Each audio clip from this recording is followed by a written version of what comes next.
तुम्हाला पण अशी बेडकी जर उठवायची असेल तर आजचा वर्कआउट माझा पूर्ण बघा तुम्ही. तर आज आहे माझा चॅलेंजचा 25वा दिवस आणि आज मी ट्रेन करणार बॅक आणि बायसेप.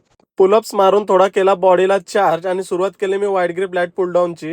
ही मशीन मारताना खेचाचा जोरात सोडाचा स्लो, बघा कशी बॅक बाहेर येते एकदम प्रॉपर. मग गेलो क्लोज ग्रिप लॅट पुल डाऊन मारायला. क्लोज ग्रिप लॅट पुल डाऊन मारताना दोनच सीट मध्ये माझी जिरलेली, तरी पण मारले कसे तरी. घेतला व्ही बार आणि सुरुवात केली सीटेड केबल रो मारायला. मुद्दामून आज कट टी शर्ट घातली, ज्या आयला बॉडी बनवते तर दिसली पाहिजे ना थोडीफार तरी.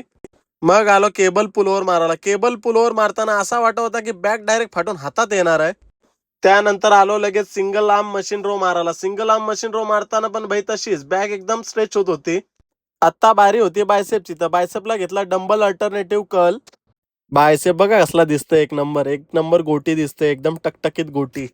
शेवटला आलो मग हॅमर कर्ल मारायला. हॅमर कर्ल मारताना बायसेपवरची शिरा बघा कशी दिसते, एक नंबर.